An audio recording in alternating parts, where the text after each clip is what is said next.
June 1952, Jackson, Mississippi, a humid 95 degrees. Roland decides to cool off at a picture show a few blocks from his house. Maybe the man didn't like where Roland was sitting or just that he'd noticed him. He draws his knife. He orders a boy to run home like a good nigger. June 1955, Lake Winnipesaukee, New Hampshire. Barbara, a girl of Yankee stock, meets Jesse Owens Perry at a Christian summer camp. He resembles his namesake, the African-American Olympian cheered for shaming Hitler in 1936. A summer romance begins. That same summer, Emmett Till goes down to Mississippi from Chicago.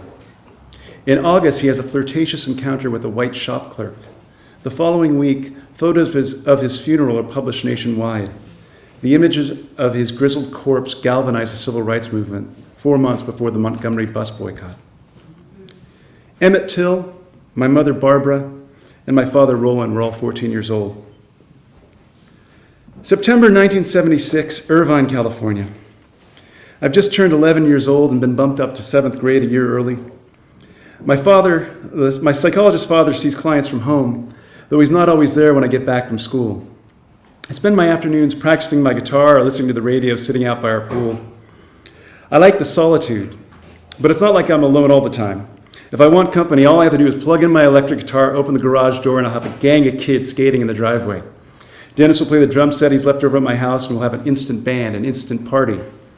I like that power.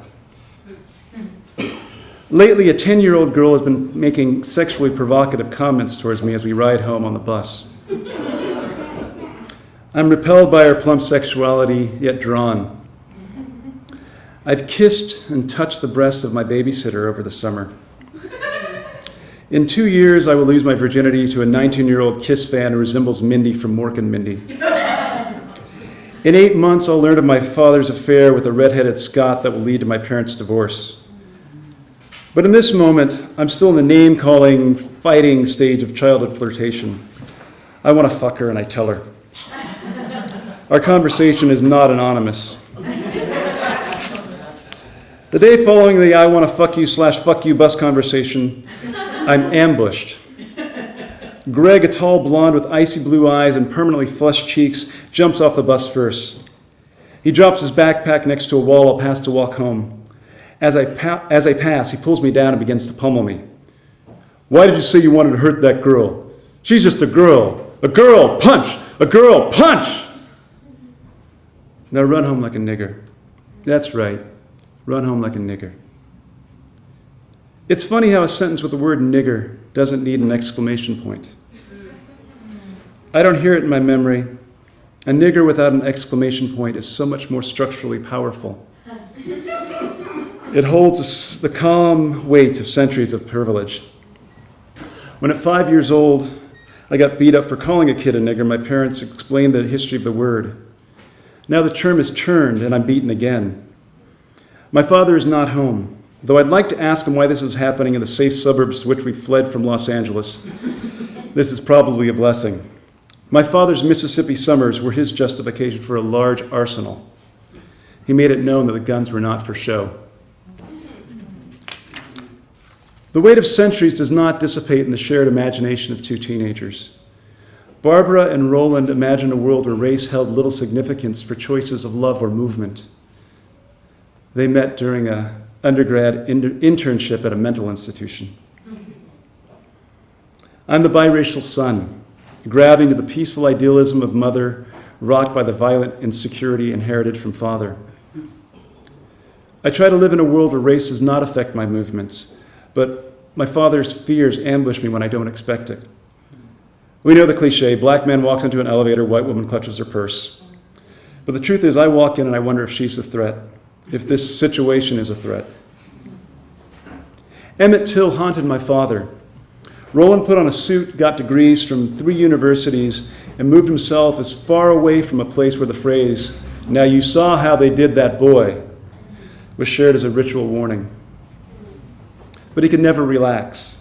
He could never believe that he was truly free from the threat that black life was somehow expendable. I don't know what it's like to grow up in a family that prepares you for the reality of racism. When I learned the history of the word nigger, it was an abstraction. I knew it was a word I would never again use to hurt a person, but when it was used on me, I lacked tools to combat it.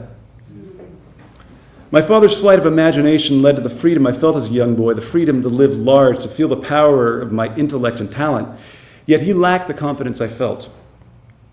My echo encounter with the Emmett Till legacy squashed my confidence in my 11th year. Before they married, my mother went to Detroit. She studied interracial families as part of a home economics course. She came back with evidence of no difficulties that couldn't be counteracted with love and good parenting. But she never felt a corporal threat. And my dad could never truly believe the rhetoric of his freedom, so they weren't on the same playing field. All the while, I was playing on a third without the united cheering section my parents imagined they'd be when they married in '64. Father's suits and hidden guns were the manifestation of his constricted freedom. He could never whistle at a white woman without fear of reprisal. Sadly, that fear has passed to me.